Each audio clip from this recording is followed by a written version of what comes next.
देखिए जो टॉपिक चल रहा था आपका श्वसन तंत्र चल रहा था, और मुझे लगता है कि कल आपने शायद कुछ ज्यादा ही पढ़ लिया होगा, तो आपको हल्का फुल्का तो बहुत सारा नॉलेज हो गया होगा, फिर डरा ही इतना दिया था मैंने आपको।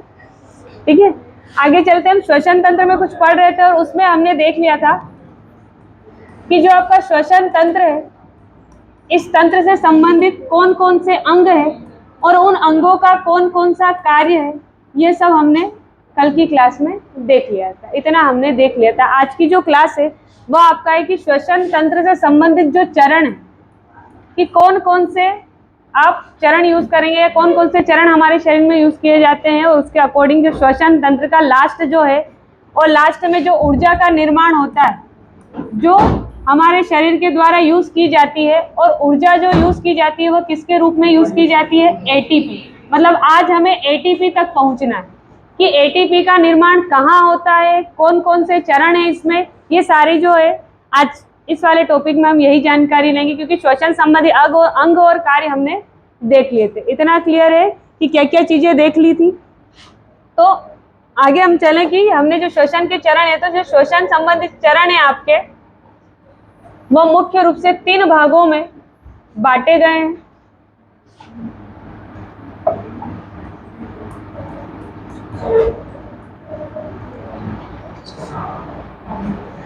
जो श्वसन के मुख्य चरण 3 भाग, पहला है बाह्य श्वसन, दिख रहा होगा येलो कलर से है, पर दूसरा है गैसों का परिवहन, और फिर है आंतरिक श्वसन। हम एक एक टॉपिक को डिस्कस करेंगे कि बाह्य श्वसन मतलब क्या, गैसों का परिवहन या ट्रांसपोर्ट ऑफ गैसेस मतलब क्या, या आंतरिक श्वसन मतलब इसे कोशिकी श्वसन के नाम से भी जाना जाता है। और कोशिकी श्वसन में 3 घटनाएं होती है, जिसे हम ग्लाइकोलाइसिस कहते हैं, क्रेब्स चक्र कहते हैं, और इलेक्ट्रॉन परिवहन तंत्र कहते हैं। यहाँ तक हम पहुंचेंगे, उसके पहले हमें सबसे पहले कौन सा श्वसन पढ़ना है? बाह्य श्वसन। बाह्य श्वसन की क्रिया में क्या होता है, तो देखते हैं। जो बाह्य श्वसन होता है, बाह्य वातावरण व जीवों के मध्य श्वसन अंगों द्वारा गैसों का विनिमय, मतलब ऑक्सीजन का शरीर के अंदर लेना तथा कार्बन डाइऑक्साइड को बाहर छोड़ना, और यही करते हैं। सामान्य श्वसन मतलब यही जानते हैं हम कि ऑक्सीजन को अंदर और कार्बन डाइऑक्साइड को बाहर छोड़ना फुफ्फुस श्वसन कहलाता है। ध्यान रखिएगा, इस श्वसन का हम एक और नाम है, और इसका क्या नाम है कि इसे हम फुफ्फुस श्वसन कहते हैं।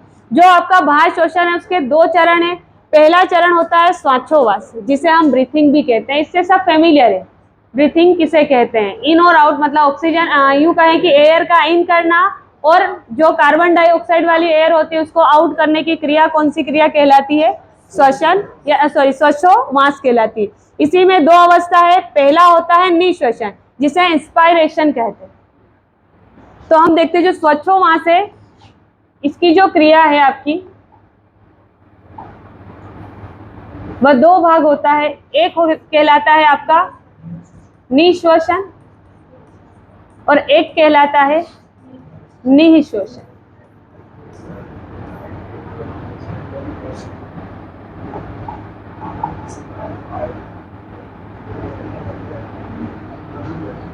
ये निःश्वसन। श्वासोच्छ्वास की 2 क्रिया, एक कहलाती है निःश्वसन और दूसरी कहलाती है निःश्वसन। और अगर इसमें गड़बड़ है तो फिर इसको इंग्लिश में पढ़ें आप। इसे कहते हैं इनहेलेशन और इसे कहते हैं एक्सहेलेशन। इसका एक और नाम है, इसे कहते हैं इंस्पायरेशन और इसे कहते हैं एक्सपायरेशन। 3 नाम हो गए। हिंदी वालों का एक ही नाम है, निःश्वसन और निःश्वसन। इसे हम आगे जाके उच्च श्वास कह सकते हैं। जो निःश्वसन की क्रिया होती है, इसमें हम ऑक्सीजन या जितनी भी एयर होती है, जो भी बाहर हम जो भी एयर लेते हैं, वही एयर क्या करते हैं? इन करना या अंदर लेने की प्रक्रिया। फेफड़ों के अंदर तक जो वायु लेने की प्रक्रिया है, वही प्रक्रिया कौन सी कहलाती है? निःश्वसन कहलाती है। और वायु को बाहर छोड़ना मतलब आउट करना क्या कहलाता है? निःश्वसन कहलाता है। देखिए, वातावरण से वायु को शरीर के भीतर श्वासोच्छ्वास के अंगों में पहुंचाना क्या कहलाता है? निःश्वसन। ये निःश्वसन नहीं है, ये निःश्वसन ही है आपका। ये होता क्या है इसमें? तो आपने देखा होगा जब हम सांस अंदर लेते हैं, लेके भी देख लीजिए, फेफड़े फूल जाते हैं, यही होता है। तो क्वेश्चन यहाँ से पूछा जाता है कि डायफ्राम की क्या स्थिति होती है? डायफ्राम नीचे जाता है, ऊपर सिकुड़ता है, कि क्या होता है? तो देखिए, इसके दौरान जो डायफ्राम की रेडियल पेशियां सिकुड़ जाती है और डायफ्राम चपटा होकर किसकी ओर? नीचे की ओर, समझो डायफ्राम ये है,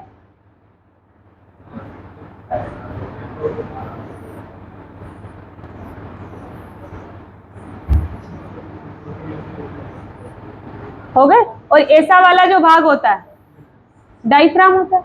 और जब हम निश्वसन करते हैं, मतलब सांस को जब अंदर लेते हैं, तो यही डायफ्राम चपटा होके किसकी ओर, नीचे की ओर चला जाता है, जिसके कारण फेफड़ों को थोड़ी और जगह मिल जाती है, और जगह मिल जाती है तो एयर, अधिक से अधिक एयर उसमें क्या हो जाती है, समा सकने की कैपेसिटी होती, तो चपटा हो जाता है, जिससे वक्ष गुहा का क्या बढ़ जाता है, आयतन बढ़ जाता है। ये पॉइंट याद रखिए कि जब आप सांस को या निश्वसन की क्रिया के दौरान फेफड़ों का आयतन बढ़ता है या कम होता है, तो फेफड़ों का आयतन क्या होता है, बढ़ जाता है, और दबाव क्या हो जाता है, कम हो जाता है। दूसरा उच्च श्वास, जिसे हमने कहा था निश्वसन, जिसे हम एक्सपायरेशन के नाम से जानते हैं। निश्वसन के बाद CO2 युक्त वायु का स्वच्छोमांस अंगों से बाहर वातावरण में निकलने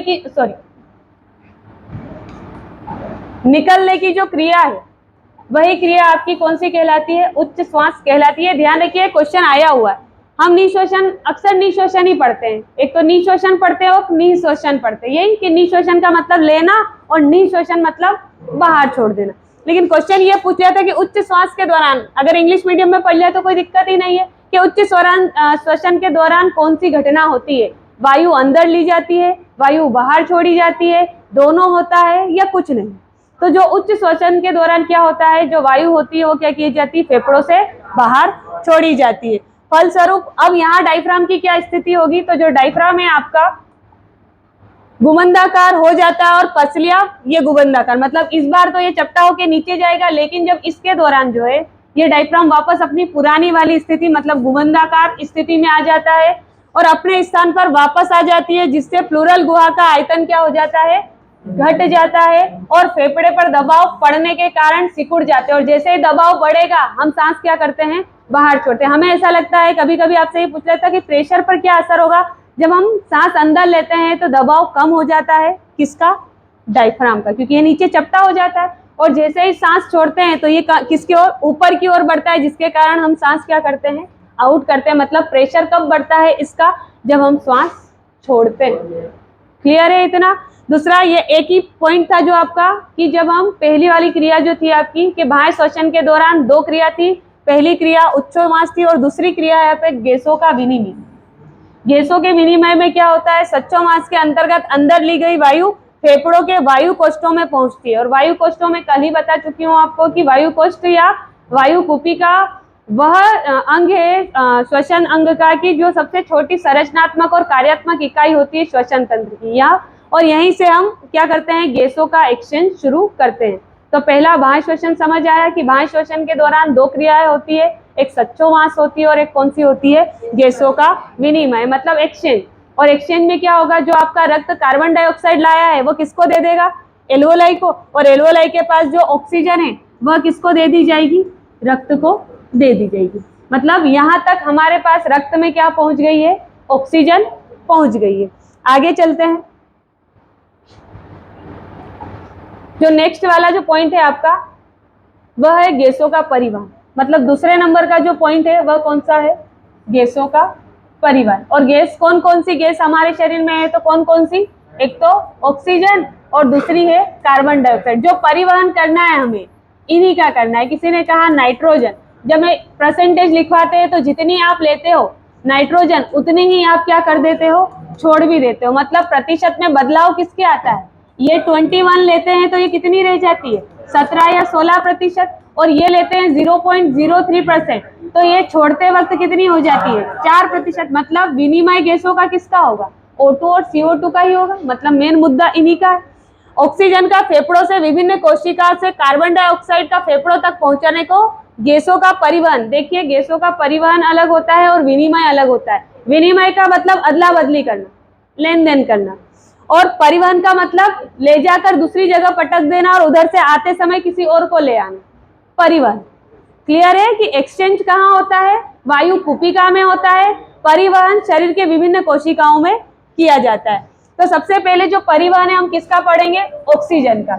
ऑक्सीजन का परिवहन जो है कौन करता है, हीमोग्लोबिन करता है। कहाँ मिलेगा? रक्त में मिलेगा। रक्त का रंग लाल क्यों होता है? तो चलते हैं रक्त की ओर। रक्त दो प्रकार की चीजों से मिलकर बना है। कौन कौन सा? एक तो प्लाज्मा है और दूसरा कौन सा है? कणिका है। प्लाज्मा कितना प्रतिशत रक्त में? 55%।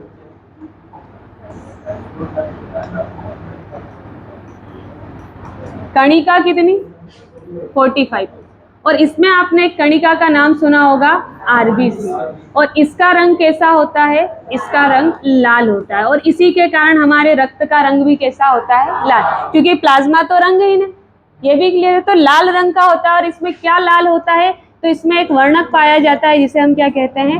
हीमोग्लोबिन कहते हैं। यहाँ तक की थ्योरी हमारे पास क्लियर है। और यह हीमोग्लोबिन में एक धातु तत्व पाया जाता है जिसे हम आयरन कहते हैं। पूछा जाता है ना कि रक्त में लोहे की कमी से एनीमिया रोग हो जाता है, तो भैया एनीमिया मतलब आरबीसी की कमी, यही तो आरबीसी की कमी मतलब हीमोग्लोबिन की कमी। और हीमोग्लोबिन की कमी वहां पर घूमकर कहाँ आ जाते हैं? हम फिर से लोहे पर आ जाते हैं और बोलते हैं कि पालक खाना चाहिए, वरना हरी सब्जियां, सभी जितनी भी हरी सब्जियां होती है सभी में लोहा होता है। मतलब लोहा मतलब सलिया ना समझे आप, लोहे का मतलब आयरन होता है ना। ढूंढने चले गए कि पालक है तो सलिया मिल जाए तो खा लूं उसी को, तो ऐसा नहीं है, तत्व है ये।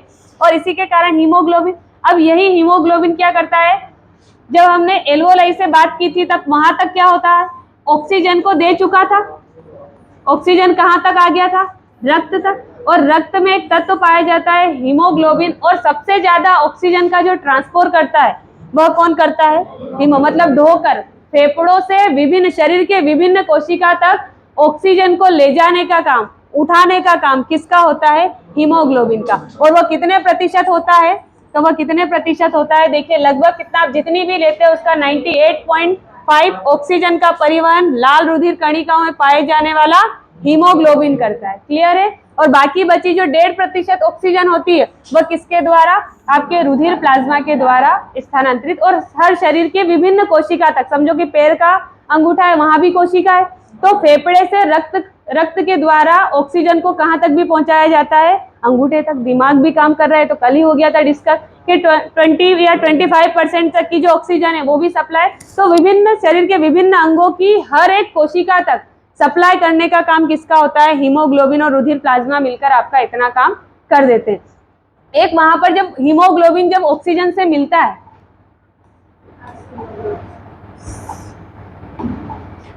ये कलर तो 2 इंची सा हो जाएगा। जब हीमोग्लोबिन किसके साथ मिलता है? ऑक्सीजन के साथ मिलता है, तो ये एक यौगिक बनाता है। और उस यौगिक को अस्थायी यौगिक कहते हैं। स्थायी यौगिक नहीं बनाता, मतलब परमानेंट कंपाउंड नहीं बनाता, अस्थायी, क्योंकि वहां जाके ऑक्सीजन को देके वापस उसे रक्त को आना है। तो वो सिर्फ कैसा यौगिक बनाता है? अस्थायी, मतलब टेम्परेरी उसको जोड़कर हाथ पकड़कर क्या करता है? ले जाता है। ले गया तो इसीलिए क्या कहलाता है? अस्थायी यौगिक। और उस अस्थायी यौगिक का नाम क्या है? तो उस अस्थायी यौगिक का नाम क्या है? Oxy haemoglobin. और ऑक्सी हीमोग्लोबिन मतलब एचबी कोई फॉर्मूला नहीं है, ये एचबी मतलब हीमोग्लोबिन और ऑक्सीजन जुड़ा है, तो ये दोनों मिलकर क्या कर रहे हैं? ऑक्सी हीमोग्लोबिन बना रहे हैं। कि जब हीमोग्लोबिन ऑक्सीजन के साथ मिलता है तो कौन सा यौगिक बनाता है? अस्थायी या टेम्पररी कंपाउंड बनाता है, जो कोशिका में जाकर ऑक्सीजन को छोड़कर वहां से वापस रिटर्न आ जाता है, वो अपना काम वापस करता है। इतना क्लियर है? ऑक्सीजन का स्थानांतरण हो गया, वहां तो कोशिका तक पहुंचा दिया।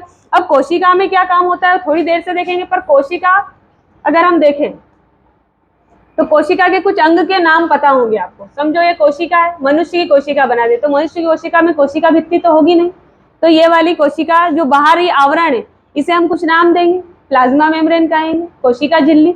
और इसके अंदर केंद्रक होगा और बहुत सारा इसमें माइटोकॉन्ड्रिया द्रव्य भरा होगा। आपका रक्त आया HbO2 को लेकर और यहाँ तक आया और उसने ऑक्सीजन को यहाँ रखकर वापस क्या हो गया? रिटर्न होगा। रिटर्न होगा तो रिटर्न होते समय इस कोशिका में जो खाद्य पदार्थ है वो टूट गया होगा और वहां पर इकट्ठी हो जाती है आपकी CO2। क्या इकट्ठी हो जाती है? CO2। अब CO2 बोलता है या कोशिका बोलती है, देख भैया तूने ऑक्सीजन तो सप्लाई कर दी पर मेरे पास CO2 और है, तो ले जा फेफड़ों तक पहुंचा देना, क्योंकि छोड़ना भी तो उसको पड़े। तब हीमोग्लोबिन को बोला जाता है कि तू ऑक्सीजन लाया तो तू क्या कर, कार्बन डाइऑक्साइड भी ले जा। लेकिन ये बोलता है कि मैं इतना नहीं ले जाऊंगा। क्यों नहीं ले जाएगा? कि ये तो हल्की है लेकिन ये भारी है, कि जितना मन हो उतना ले जा। तो जितना मन हो तो उधर से आते वक्त रक्त में क्या कर दिया जाता है, CO2 का ट्रांसफर कर दिया जाता है। अब CO2 कितना कितना ट्रांसफर होता है और CO2 का परिवहन कैसे होता है, हाँ इसको बाद में पढ़ेंगे, पहले यहाँ से पढ़ते हैं। तो कोशिका से आते समय फेफड़ों तक कार्बन डाइऑक्साइड का परिवहन हीमोग्लोबिन सिर्फ कितना करता है, 10 से, क्योंकि उसने पहले ही बोल दिया भारी है इसलिए मैं कम ही ले जाऊंगा, पर उसके पास तो और भी है। तो फिर वो बोलता है कि भैया कुछ और, प्लाज्मा के पास भी जाएगा। प्लाज्मा भी तो 1.5% लेके आया था। प्लाज्मा में घुलकर CO2 का परिवहन प्लाज्मा में घुलकर कार्बोनिक अम्ल के रूप में लगभग कितना प्रतिशत हो जाता है, तो कितना प्रतिशत हो जाता है, 7%। रुधिर प्लाज्मा में CO2 का ट्रांसफर कर दिया जाता है। तो CO2 10 से 20% तो आपका हीमोग्लोबिन लेके आया है, 7% के समथिंग कौन लेके आया है, प्लाज्मा। और जो बचा हुआ होता है कार्बोनेट के रूप में, ऐसा क्यों, तो जो CO2 होती है आपकी, यह CO2 आसानी से घुल जाती है, द्रव में आसानी से घुल जाती है, ऑक्सीजन कम घुलती है, तो कार्बोनेट बनाकर 70% के समथिंग कार्बन डाइऑक्साइड किसके रूप में रक्त में बहकर फेफड़ों तक आती है, कार्बोनेट के रूप में। मतलब सबसे अधिक मात्रा में जो कार्बन डाइऑक्साइड फ्लो होती है रक्त में, किसके रूप में होती है, कार्बोनेट। क्लियर है। ऑक्सीजन का मेन जो ट्रांसफर करता है वो कौन करता है, हीमोग्लोबिन। वहीं अगर हम CO2 का देखें तो उसका ट्रांसफर कौन करता है, कार्बोनेट के रूप में, यूं ही रक्त में घुलकर वो आसानी से घुल जाता है, इसीलिए 70%। हाँ, कैल्शियम कार्बोनेट नहीं समझे, यहाँ सोडियम कार्बोनेट जैसा कुछ बनता है, यौगिक बनता है ऐसा वाला, यूं कहे कि कार्बोनेट ऐसा कुछ कंपाउंड बनाता है, और उस कंपाउंड के साथ कार्बोनेट कहाँ तक पहुंच जाता है, आपके फेफड़ों तक पहुंच जाता है, और वहीं पर फिर CO2 टूटकर वापस फेफड़ों में, तो हम इन्हेल एक्सेल कर देते हैं और O2 को वापस ले लेते हैं। इसके मैकेनिज्म थोड़ी लेट पढ़ेंगे हम। उसके साथ एक और चीज, आपने एक गैस का और नाम सुना होगा, कार्बन मोनोऑक्साइड। क्वेश्चन ये पूछा जाता है कि हीमोग्लोबिन के साथ सबसे अधिक जुड़ने की जो कैपेसिटी होती है वह किस गैस की होती है, तो वो किसकी होती है, कार्बन मोनोऑक्साइड। अभी आपने देखा है कि अस्थायी यौगिक बनाता है, लेकिन कार्बन मोनोऑक्साइड जब कोई चीज कम जलती है, ऑक्सीजन की अनुपस्थिति में जलती है, यूं तो हम देखते हैं कि जैसे ये लकड़ी है, इसको जलाया, इसको दहन कहते हैं, कंबशन कहते हैं। ऑक्सीजन की उपस्थिति में कोई भी चीज जलती है तो जलकर जो किसी गैस का निर्माण होता है, तो वो किसका निर्माण होता है, कार्बन डाइऑक्साइड। लेकिन जब ऑक्सीजन की अनुपस्थिति या कमी होती है, तब पूरी तरीके से वो चीज कार्बन डाइऑक्साइड में न बनकर वह हानिकारक गैस में बदल जाती है, जिसे हम क्या कहते हैं, कार्बन मोनोऑक्साइड। जब हम एयर लेते हैं और वायु प्रदूषण वाली जगह से एयर ले रहे हैं, मतलब इनहेल कर रहे हैं, तो वहां वायु में आपको कार्बन मोनोऑक्साइड भी मिल सकती हो सकता है। और जब कार्बन मोनोऑक्साइड मिलती है तो ये हीमोग्लोबिन से ऑक्सीजन से भी अधिक बाइंडिंग की कैपेसिटी होती है, ऑक्सीजन को हटाकर खुद बाइंड हो जाती है। और जब हीमोग्लोबिन के साथ कार्बन मोनोऑक्साइड बनता है तो एक जहरीला कंपाउंड बन जाता है, और इससे हमारे शरीर में जो WBC होती है उसकी मात्रा कम होने लगती है। और ऐसा बोलते हैं कि अगर कमरे में आपका पूरी तरीके से बंद है कमरा, और वहां कोई सिगड़ी वगैरह लकड़ी जलाकर आप ठंड के दिनों में सो रहे हैं और कहीं से वायु नहीं आ रही, तो हो सकता है आप सुबह का सूरज देख भी ना पाओ।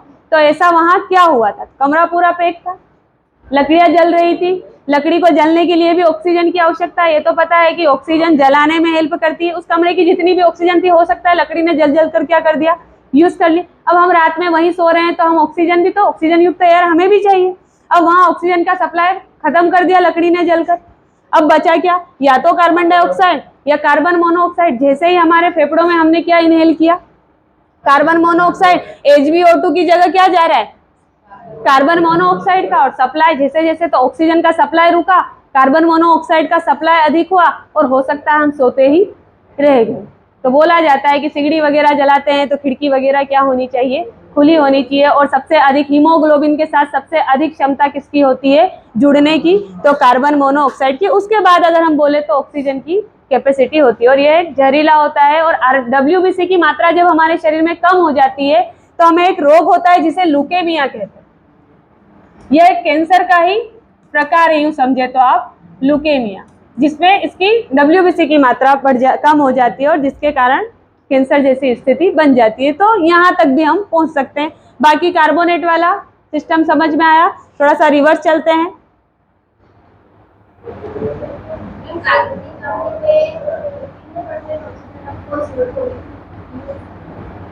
%70, 7%। हाँ, कार्बन मोनोऑक्साइड कब घुलेगा? जब आप कार्बन मोनोऑक्साइड लोगे तब आपकी एचबी में घुलेगा।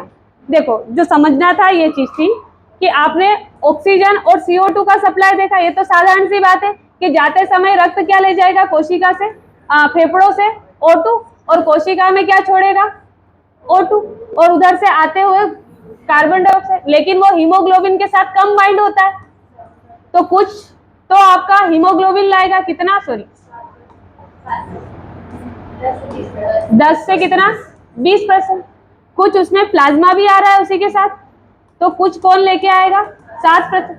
तो यहाँ कार्बोक्सिलिक अम्ल के रूप में 7% प्लाज्मा में घुलकर आएगा, और बचा कौन सा आपका कार्बोनेट के रूप में। यूं कहें कि ये कुछ होता है, तो इसके रूप में कितने प्रतिशत कार्बन डाइऑक्साइड आएगी? 70%। ये हमारा साधारण सा क्वेश्चन कि O2 लेना, CO2 देना, कोशिका से वापस लाके फेफड़ों को देना, और फेफड़े क्या करेंगे?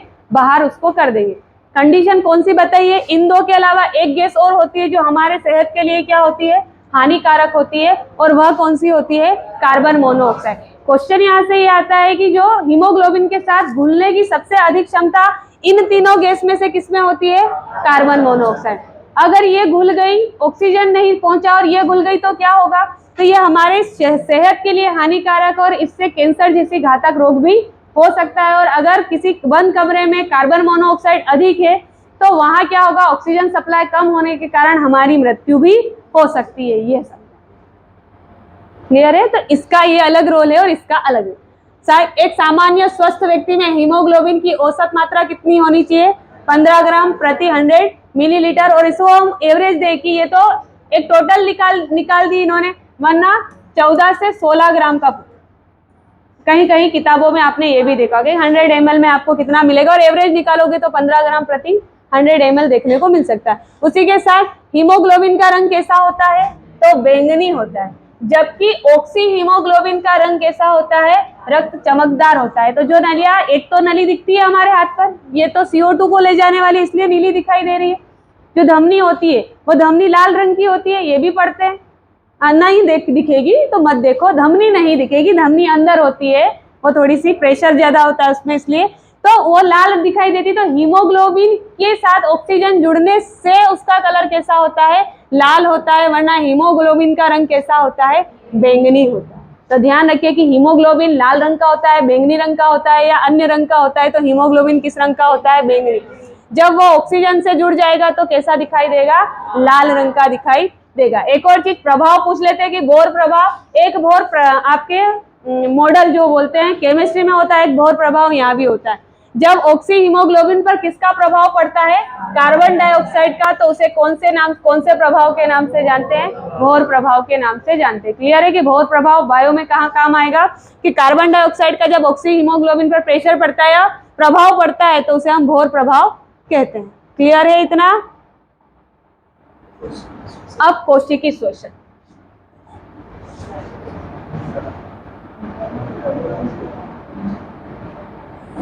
देखिए,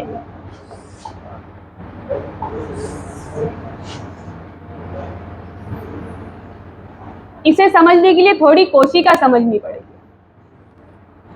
ये कोशिका झिल्ली और बीच में बनाया मतलब केंद्रक समझेंगे।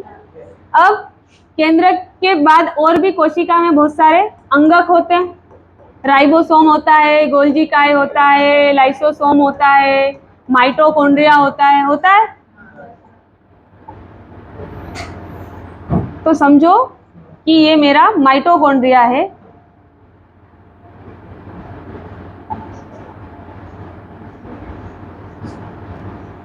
Power house of the cell किसे कहते हैं? माइटोकॉन्ड्रिया को ही कहते हैं। अब तक हमने क्या पढ़ लिया कि रक्त के द्वारा कोशिका में क्या आ चुका है? ऑक्सीजन आ चुका है, आ गया। लेकिन हमें कहां तक पहुंचना है? एटीपी तक, मतलब ऊर्जा। पूरा ही श्वसन पढ़ ही क्यों रहे हैं? इस ऊर्जा के लिए कि आखिर ऊर्जा मिलती कैसे है, हम काम कैसे कर रहे हैं, यही। तो एटीपी तो आपका रक्त के द्वारा ऑक्सीजन का सप्लाई क्या कर दिया है? ऑक्सीजन। जब हम पाचन पढ़ते हैं तो वहां पर पढ़ते हैं कि ग्लूकोज जितना भी खाद्य पदार्थ होता है उसका स्थानांतरण भी कौन करता है? रक्त करता है। मतलब शरीर की प्रत्येक कोशिका तक ग्लूकोज पहुंचाने का, सप्लाई का काम भी कौन करता है? रक्त ही करता है। मतलब यहाँ पर उसके पहले या हो सकता है उसी समय किसी कोशिका ने क्या डाल दिया होगा? ग्लूकोज भी डाला होगा, C6H12O6। अब यहाँ पर ग्लूकोज भी और रक्त के द्वारा क्या आ चुका है? ऑक्सीजन भी आ चुका है। यही श्वसन के दौरान ग्लूकोज का ऑक्सीजन की उपस्थिति में टूटना भी ऊर्जा का कारक होता है और ऑक्सीजन की अनुपस्थिति में भी ग्लूकोज टूटता है। तो सबसे पहली जो है यह ग्लूकोज जब टूटता है तो सबसे पहली क्रिया होती है यहाँ पर ग्लाइकोलाइसिस। कौन सी क्रिया होती है? ग्लाइकोलाइसिस। और यह जो क्रिया होती है आपकी ग्लाइकोलाइसिस की, ये जो आपको कोशिका द्रव्य दिख रहा है, ये तो कोशिका झिल्ली है, इसका नाम क्या? कोशिका झिल्ली, या इसको प्लाज्मा मेम्ब्रेन भी कहते हैं। और ये है आपका जो द्रव भरा है, इसे हम कोशिका द्रव कहते हैं। और इंग्लिश मीडियम है तो इसे हम क्या कहेंगे? साइटोप्लाज्म। जो ग्लाइकोलाइसिस की क्रिया होती है वह क्रिया आपकी साइटोप्लाज्म में होती है। किसमें होती है? साइटोप्लाज्म में होती है। जैसे ही ग्लूकोज ऑक्सीजन के साथ कंबाइन होता है, यूं कहें कि इन दोनों की जब अभिक्रिया होती है तो आपका जो ग्लूकोज होता है यह टूटता है। क्या होता है? टूटता है और टूटकर पाइरूवेट का निर्माण करता है। किसका निर्माण करता है? पाइरूवेट का निर्माण करता है। वही क्रिया कि जब ग्लूकोज का टूटना और किस में बदल जाना? पाइरूवेट में बदल जाना, क्या कहलाता है? ग्लाइकोलाइसिस। यह क्रिया कहाँ होती है? तो साइटोप्लाज्म में, कोशिका द्रव में। पहला क्वेश्चन क्रिएट हो गया कि ग्लूकोज का पाइरूवेट तक की जो प्रक्रिया होती है उस प्रक्रिया को हम किस नाम से जानते हैं? तो उस प्रक्रिया को ग्लाइकोलाइसिस के नाम से जानते हैं। यह क्रिया कहाँ होती है? कोशिका द्रव्य में होती है। और इससे ग्लूकोज जब टूटता है तो पहला प्रोडक्ट क्या बनता है? तो क्या बनता है? पाइरूवेट। इसको पाइरुविक अम्ल के नाम से भी जानते हैं। दोनों ही, पाइरूवेट भी इसे कहते हैं और इसी को अगर हम देखें तो इसे पाइरुविक अम्ल भी कहते हैं। और यहां तक की जो क्रिया होती है, आपने देखा होगा वायवीय और अवायवीय दो श्वसन होते हैं। एक अवायवीय होता है और एक वायवीय होता है। ये दोनों ही क्रियाएं यहां तक बराबर ही होती है। मतलब अवायवीय ग्लूकोज टूटेगा, पाइरूवेट में बदलेगा, ऑक्सीजन की अनुपस्थिति में भी पाइरूवेट में बदलेगा और उपस्थिति में भी पाइरूवेट में बदलेगा। यहाँ तक क्लियर है? और जब ये पाइरूवेट बनता है तो यहाँ पर 2 एटीपी का लाभ होता है। कितने एटीपी का लाभ होता है? 2 एटीपी। पर हमने पढ़ा है कि ग्लूकोज के एक अणु जब टूटता है तो कितने एटीपी का लाभ होता है? 38 एटीपी। तो अभी तो हमने क्या तोड़ा है? पाइरूवेट तोड़ा, और पाइरूवेट तोड़ा और कितने एटीपी का लाभ किया है? 2 एटीपी। यहाँ तक क्लियर है कि 2 एटीपी का लाभ हो गया है। उसके बाद ये जो पाइरूवेट है आपका,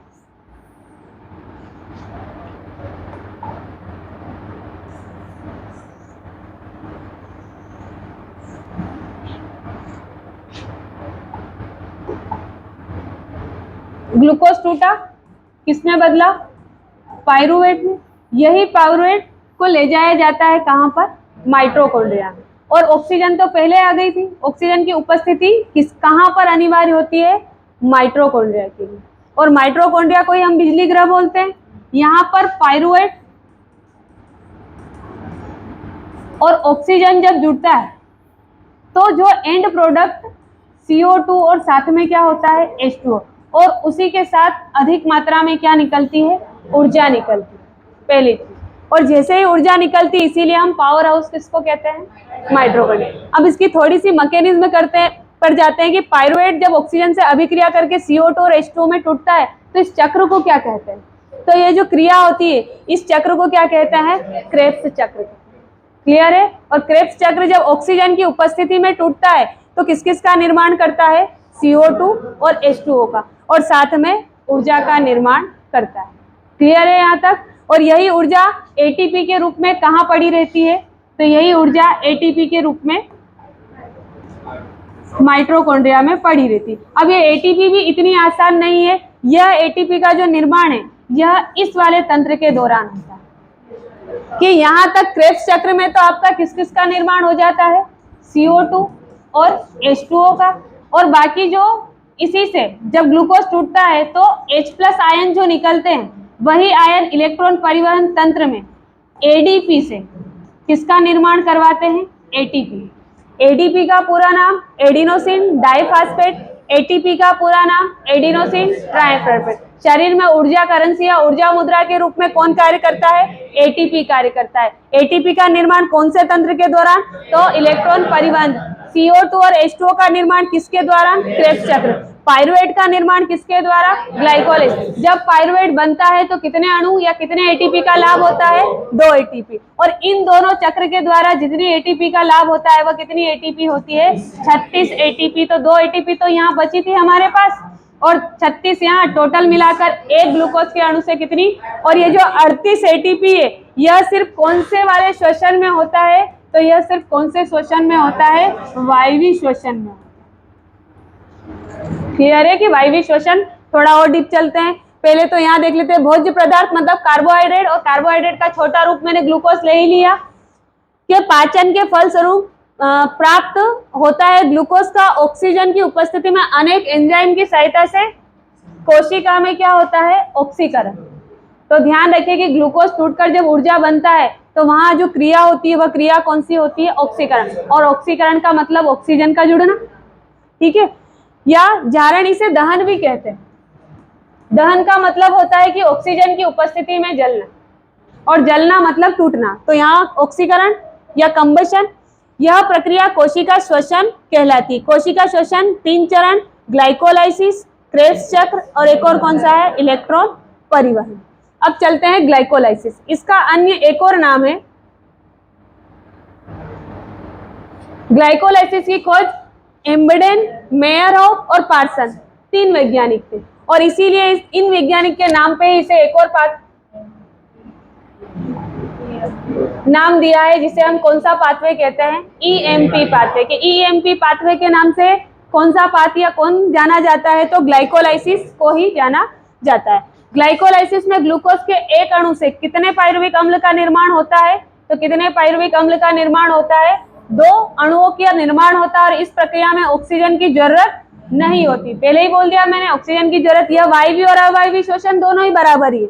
और संपूर्ण प्रक्रिया कहाँ होती है, कोशिका द्रव्य में या साइटोप्लाज्म में संपन्न होती है।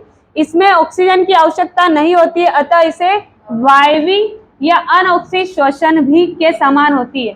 कि वायवीय श्वसन, क्वेश्चन देखो, एक क्वेश्चन आया वो बाद में पूछूंगी, बताती हूँ कि यहाँ से क्वेश्चन ये पूछ सकते हैं आपसे कि कोशिकीय श्वसन जब होता है, वायवीय श्वसन जब होता है, तो वह क्रिया बताओ जो अवायवीय के बराबर होती है। क्वेश्चन क्या है कि जब आपका वायवीय श्वसन होता है, और वायवीय श्वसन का मतलब कि ऑक्सीजन की उपस्थिति में श्वसन होगा, तो वह इस वायवीय श्वसन की पूरी क्रिया में वह श्वसन की चरण बताइए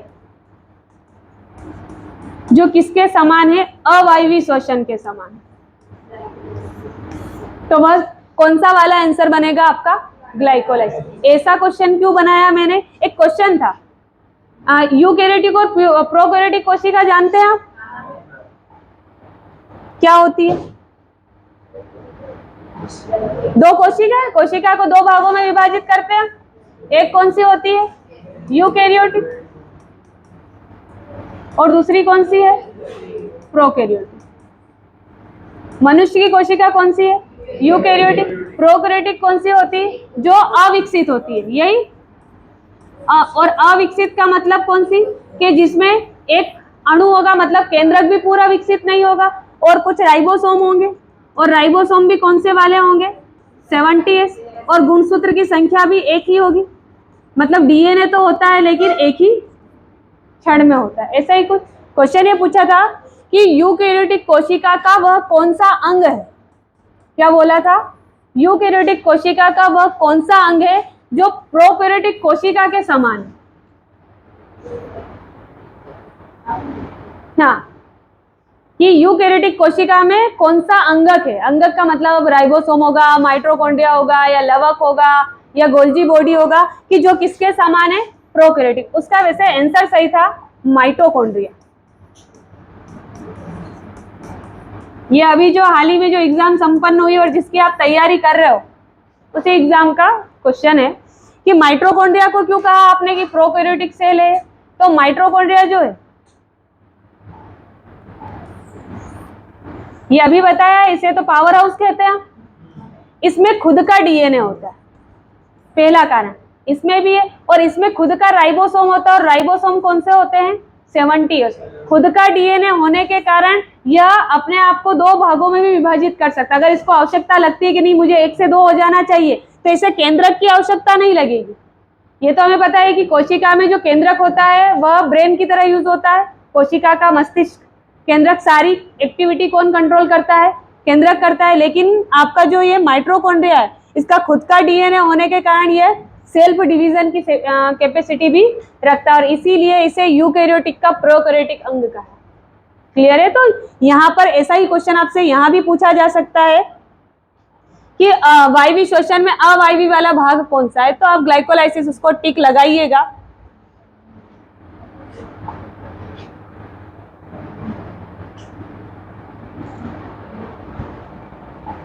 नेक्स्ट चलते हैं क्रेब्स चक्र। अब क्रेब्स एक वैज्ञानिक का नाम था। 1937 में ब्रिटिश वैज्ञानिक हेंसे क्रेब्स सर्वप्रथम इस प्रक्रिया की खोज की, इसीलिए उनके नाम से ही क्या कर दिया है? क्रेब्स। पहला क्वेश्चन, क्रेब्स चक्र की घटना कोशिका में कहाँ होती है? तो कहाँ होती है? माइटोकॉन्ड्रिया में होती है। क्लियर है? क्या होता है वहां पर? तो वहां पर जो पाइरुवेट होता है वह टूटकर CO2, H2O तथा ऊर्जा में बदलता है। क्लियर?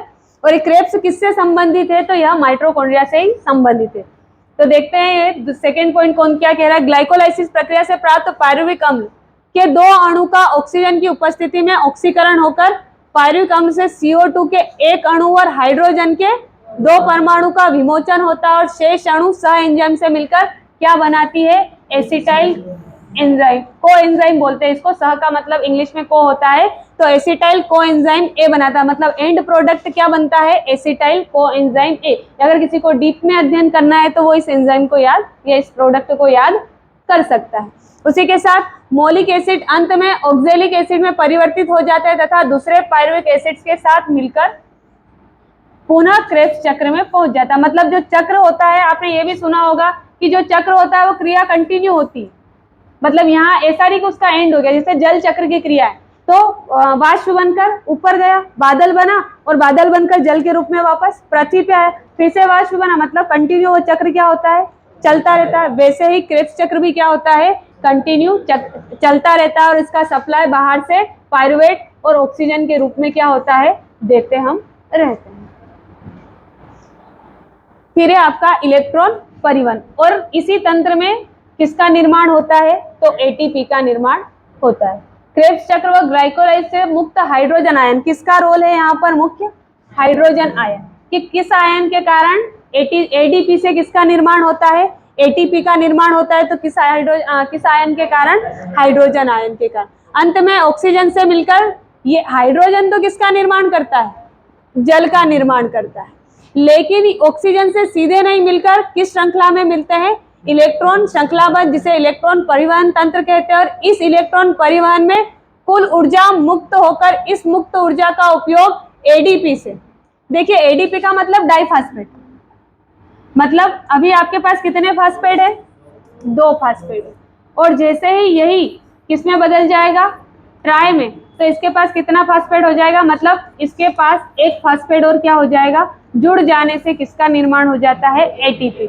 और यही ATP क्या है? एक ऊर्जा का रूप है, जिसे एनर्जी करेंसी या ऊर्जा मुद्रा कहते हैं। क्लियर हुआ कि ग्लाइकोलाइसिस में श्वसन के चरण कौन से? अब थोड़ा सा और देखते हैं। इसमें लैक्टिक अम्ल तो बना ही नहीं, बना क्या? तो उसको भी बना देते हैं।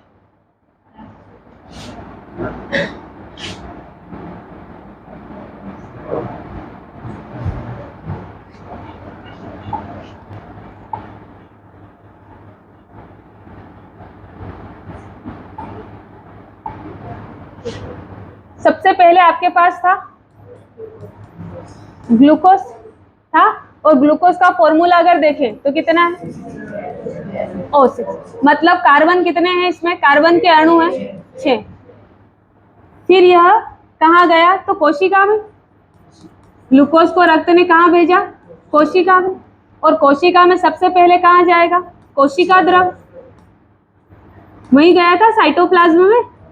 और जैसे ही साइटोप्लाज्म में गया था तो किसमें बदला था? पाइरूवेट में। यहां तक सभी जीवों में जिसमें भी श्वसन होता है, यहां तक सारी क्रिया समान रहती है। कहां तक? ग्लूकोज कोशिका द्रव्य और कहां बदला? पाइरूवेट में। यहां तक की क्रिया समान होती है। इसी के बाद यही पाइरूवेट 3 प्रकार से विघटित हो सकता है।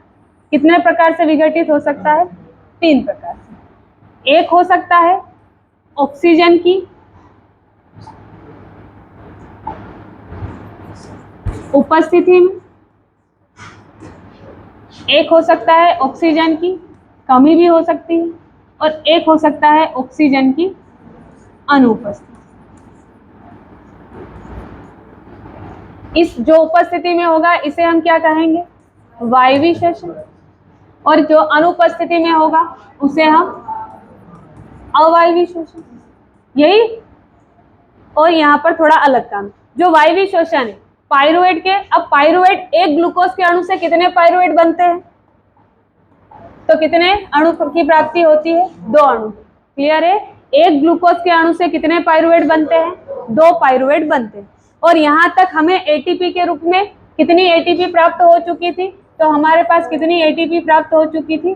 2 एटीपी प्राप्त कर ली गई थी। मतलब ओवरऑल, मतलब यूं तो 4 एटीपी होता है, लेकिन ग्लूकोज जब टूटता है, कोई चीज टूटती है तब भी ऊर्जा लगती है, और कोई चीज जुड़ती है तब भी ऊर्जा लगती है। तब टूटते हैं उस समय 2 एटीपी वहीं पर यूज कर लिए जाते हैं। इसीलिए यूं तो 4 एटीपी बनते हैं, लेकिन 2 एटीपी ओवरऑल जो हमें प्रोडक्ट प्राप्त होता है वो कितने एटीपी प्राप्त होता है?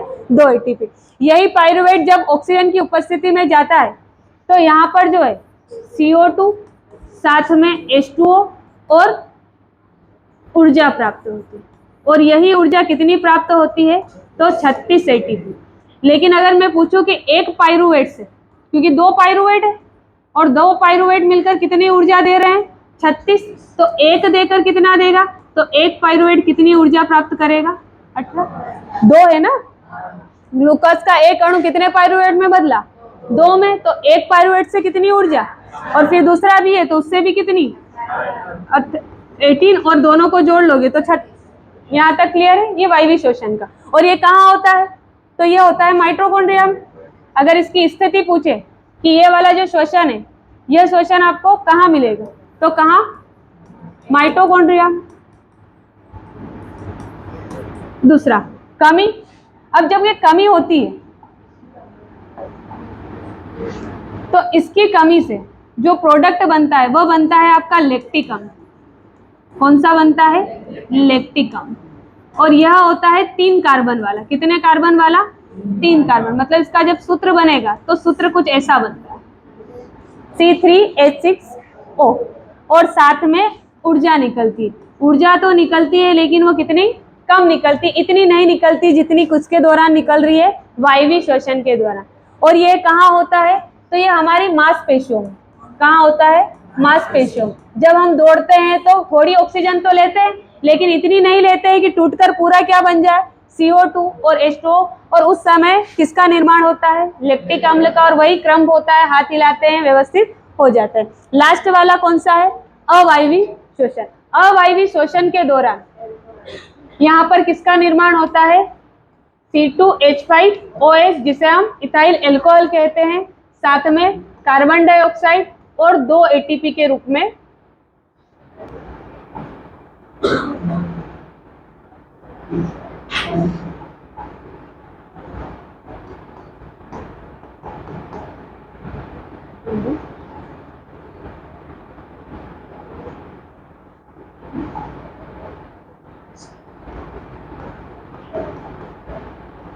फिर से रफ हो रहा है क्या? स्टार्ट हो गया।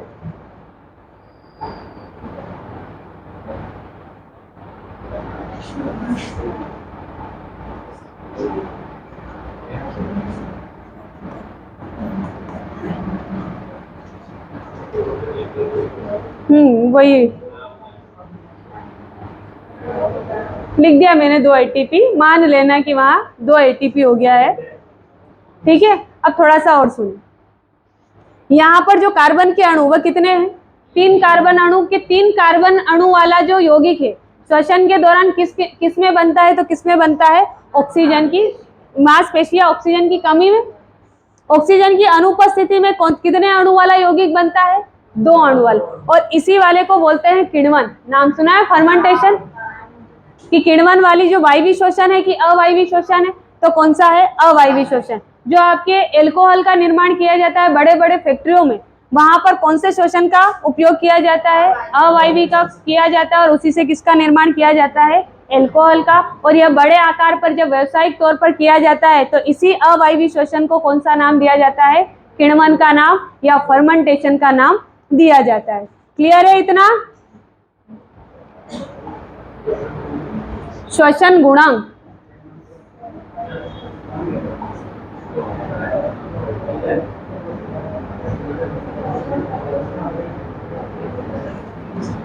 देखिए, एक सामान्य रिएक्शन अगर मैं लिखूं C6H12O6 क्या है ये? और ये ऑक्सीजन जब ये टूटता है CO2 H2O और साथ में ऊर्जा 6CO2 और 6H2O कितने? कि जब हम C6H12O6 को ऑक्सीजन की उपस्थिति में क्या करते हैं? दहन या यूं कहें कि ऑक्सीकरण करते हैं, तो आपको कितने अणु? 6CO2 6H2O और ऊर्जा, और उसी के साथ ऑक्सीजन के कितने अणु लगते हैं? तो कितने अणु लगते हैं? 6। अब इधर से चलते हैं श्वसन गुणांक या श्वसन भागफल मतलब क्या? श्वसन की क्रिया में उत्सर्जित जितने भी CO2 कार्बन डाइऑक्साइड तथा उपयोग में लाई गई क्या ऑक्सीजन के अनुपात को क्या कहते हैं? श्वसन गुणांक। मतलब अगर मैं RQ का परिभाषा लिखूं तो RQ की परिभाषा होती है कि श्वसन जब ग्लूकोज टूटता है तो आपने कितनी CO2 यूज की है और कितनी ऑक्सीजन उसके दौरान तोड़ने के लिए CO2 प्राप्त करने के लिए कितना ऑक्सीजन लिया था, उन दोनों का जब हम अनुपात लेते हैं तो वही क्या कहलाता है? RQ या श्वसन गुणांक कहलाता है। इसके दौरान कितना ऑक्सीजन लिया? 6 है। और कार्बन डाइऑक्साइड कितनी निकली? 6। कट करेंगे तो कितना आया?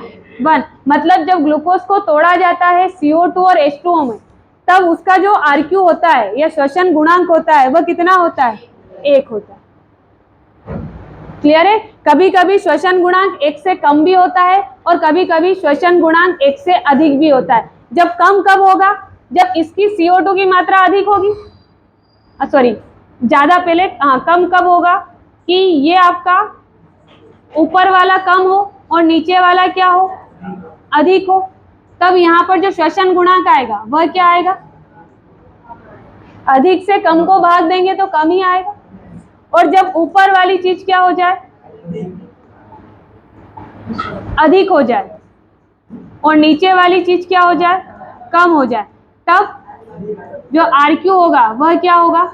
अधिक होगा। ग्लूकोज का पूछे तो उसका RQ कितना होता है? 1 ही होता है। देखते हैं परिभाषा तो यहाँ हो गई।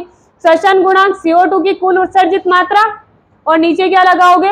O2 की कुल मात्रा। प्रत्येक भोज्य पदार्थ का एक निश्चित RQ होता है और वह किसका कितना होता है? कार्बोहाइड्रेट। अभी ग्लूकोज तोड़ा 6 मतलब उसका RQ मान कितना? 1. वसा का कितना?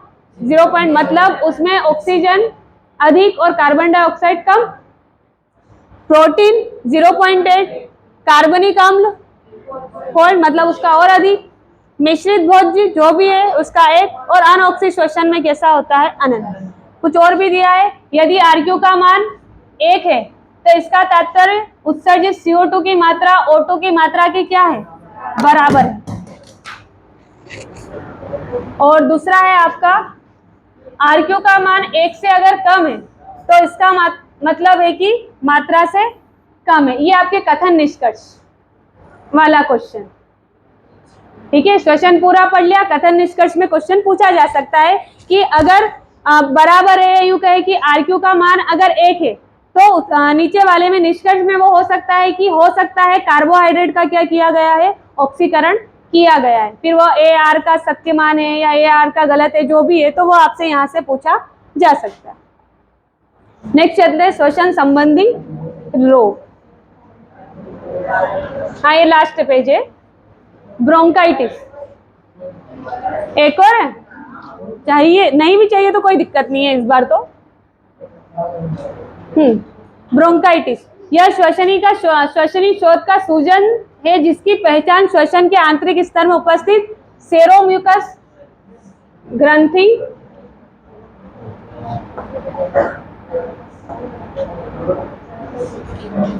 ग्रंथि व गोबलेट कोशिका की अतिवृद्धि से होती है और गाढ़े हरे पीले रंग का थूक के साथ लगातार खांसी होती, सबको पता है बलगम वाली खांसी।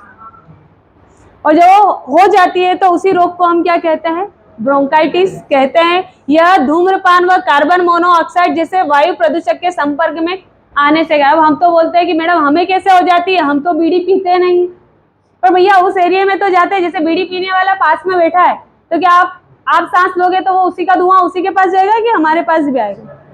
स्वाभाविक है, हम भी इनहेल करेंगे। तो बस वही कि उसी के कारण या इन्फेक्शन के कारण हमें कौन सा रोग हो जाता है, ब्रोंकाइटिस। और ब्रोंकाइटिस कहाँ से आया है, जब हम आपके श्वास नली को दो भागों में बांटते हैं तो वही भाग क्या कहलाता है, ब्रोंकियोलस ही कहलाता है। बस वहीं से ये रोग या नामकरण हुआ है इसका। और एक और है श्वसनी दमा, इसकी पहचान श्वसनिका की भित्ति में पाई जाने वाली चिकनी पेशी की अति संकुचन से होता है। अति संकुचन का मतलब कि वो संकुचा जाती है तो उसमें एयर कम जाती है, और दमे में यही होता है, वो पंप देते हैं फिर एयर के लिए कि उसको फैलाया जाता है। तो वही संकुचन के कारण अति संकुचन होती है और वायु मार्ग में किसका निर्माण होने लगता है, तो श्लेष्मल झिल्ली तथा अत्यधिक श्लेष्मा के स्रावित के कारण श्वसनी और श्वसनिका के दोनों का मार्ग क्या हो जाता है, अवरुद्ध हो जाता है, सांस लेने में दिक्कत आती है। और इसी वही जो रोग है वह रोग कौन सा कहलाता है, श्वसनी दमा कहलाता है। क्लियर है, इसको ऑफ कर देना।